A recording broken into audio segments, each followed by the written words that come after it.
C'est en 1997 que le premier Forester a fait l'apparition sur nos routes. Et aujourd'hui, on est au Japon pour le lancement mondial de la nouvelle version.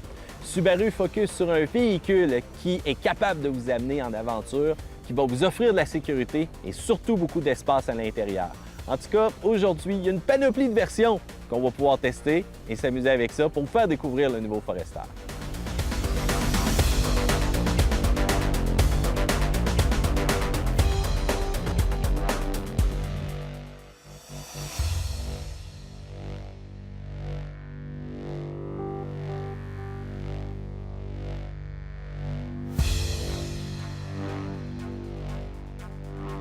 Regardons l'aspect extérieur du nouveau Subaru Forester et on voit qu'on l'a vitaminé, on l'a gonflé un petit peu. Il ne faut pas oublier qu'on a une bonne vocation aussi d'aventure avec le véhicule et ça se ressent.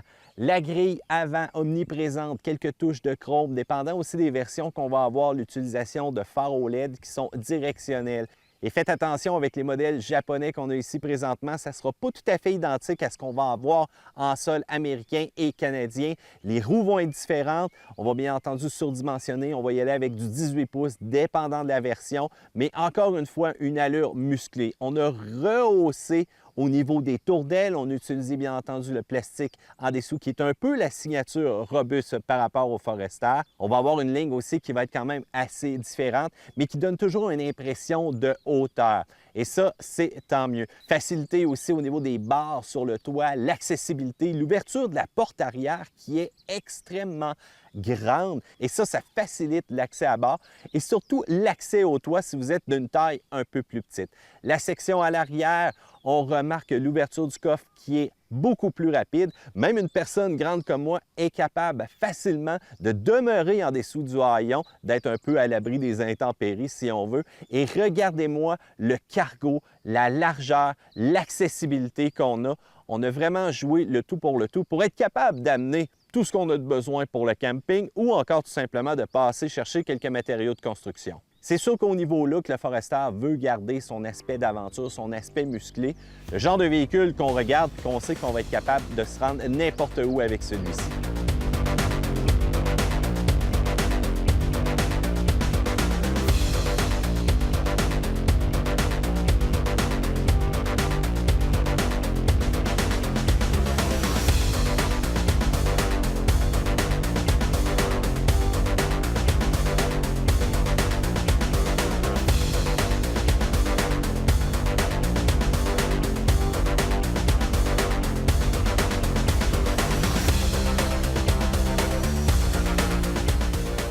Parlons de la mécanique maintenant du nouveau Subaru Forester. On utilise une motorisation 2.5 litres. Ça va être quand même bon pour développer 182 chevaux à 5800 tours minute et 176 livres de couple à 4400 tours. On a jumelé le tout à une CVT qui va simuler des vitesses. Cette motorisation-là, eh bien, c'est 90 % de nouvelles composantes.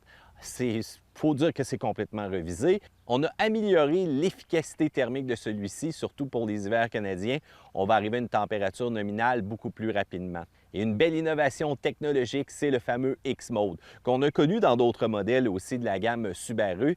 Mais là, on a fait une version 2.0, beaucoup plus agressive pour le Forester. Donc, on a un mode boue et neige, tout simplement. Celui-là va laisser le contrôle de traction actif. C'est parfait quand on a besoin de plus de traction sans nécessairement avoir besoin d'un momentum un peu plus élevé. Mais quand ça se corse, une neige très profonde ou encore de la boue très profonde, un autre petit coup de roulette, et là, le contrôle de traction va être désactivé. On a beaucoup plus d'agressivité aussi au niveau de l'accélération et c'est ça qui va faire qu'on va pouvoir se sortir de différentes situations. On peut dire que le Forester a une belle balance entre un comportement routier appréciable, mais aussi des capacités hors route très impressionnantes. Subaru n'a pas eu peur de nous amener sur un sentier comme celui-ci, très agressif, boueux, avec des virages qui nous font perdre la traction, des montées vraiment là, assez impressionnantes. Puis le véhicule, avec le mode X enclenché, eh bien, est capable de se débrouiller. C'est même pas tous les propriétaires qui vont se rendre dans des situations comme celle-ci en allant au chalet, mais c'est toujours le fun de savoir que ton véhicule est capable de le faire. Pour les amateurs de la version turbo compressée, beaucoup plus sportive, la XT, eh bien, je vais peut-être vous décevoir, mais elle ne sera pas de retour. Subaru voulait vraiment focusser sur la consommation d'essence. Il faut dire aussi que les ventes, bien qu'ils étaient populaires au Canada, ailleurs dans le monde, pas vraiment. Et c'est la même chose pour la version manuelle, on l'a délaissé, uniquement de CVT.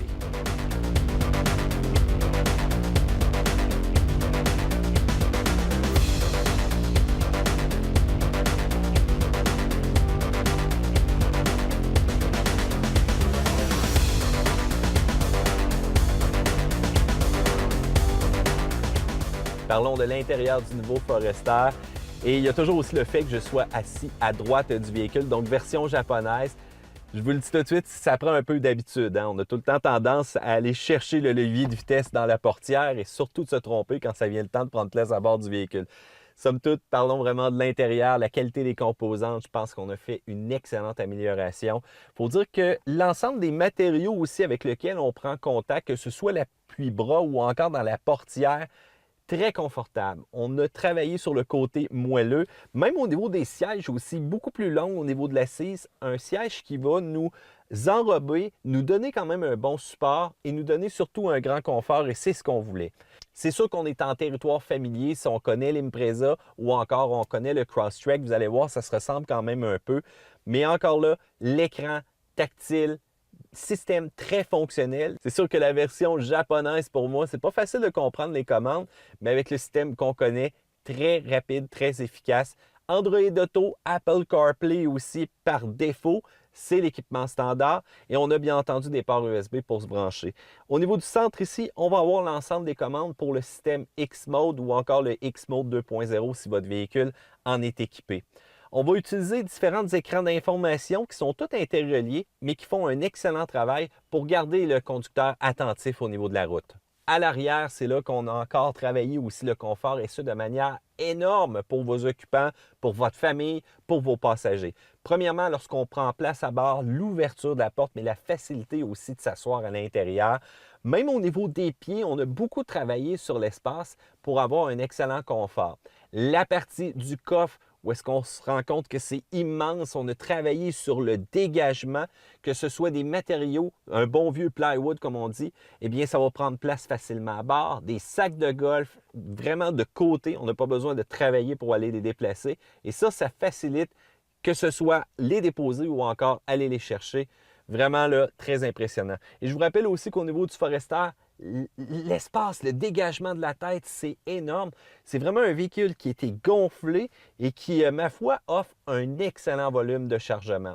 Parlons du comportement routier. Premièrement, d'accélération, motorisation 2.5 litres qui fait le travail, mais j'aurais aimé avoir un petit peu plus de punch, surtout au décollage ou encore en reprise. Pour le reste, on a quand même un mode sport ou un mode qu'on peut adapter à notre conduite. Le mode sport va rendre l'accélérateur un peu plus réactif, mais encore là, ça ne change pas grand-chose. Je trouve qu'on aurait pu mettre un petit peu plus d'emphase sur la différence au niveau de la réactivité du véhicule quand on change de mode. Là où est-ce qu'on voit un changement majeur, c'est au niveau du châssis, c'est au niveau de la suspension, c'est au niveau du feeling de conduite pour le véhicule. On a augmenté la rigidité dépendant de l'endroit entre 40 et 100 % d'amélioration. La suspension qui vient offrir quand même un excellent confort, que ce soit sur la route ou encore hors route, où est-ce que parfois vous allez amener votre Forester en terrain un peu accidenté. Beaucoup moins de roulement, beaucoup moins de roulis, même au niveau du tangage. Il ne faut pas oublier que c'est un véhicule qui a quand même une excellente garde au sol.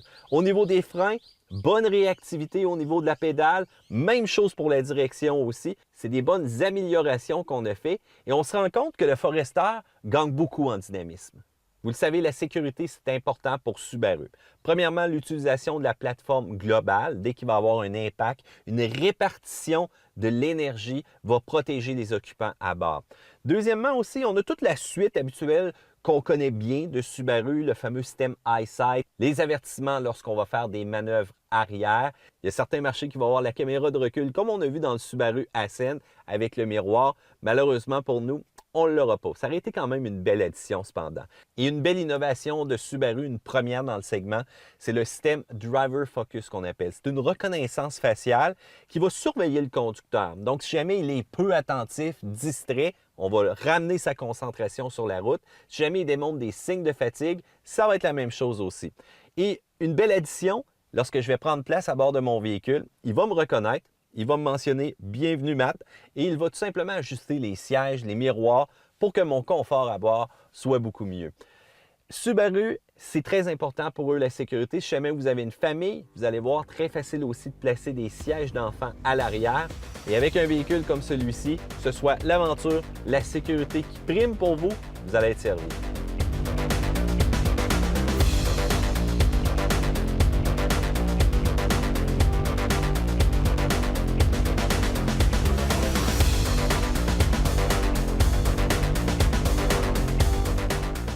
Alors, on peut dire que cette refonte pour le nouveau Forester fait beaucoup de bien. Un intérieur de qualité et surtout plus raffiné que jamais, un confort et de l'espace intérieur amplement. Et on n'a pas perdu ce petit côté robustesse qui se la joue un peu bad boy. Il faut dire que si vous voulez un véhicule sport utilitaire qui va plus loin que les autres, le Forester, ça va être votre choix.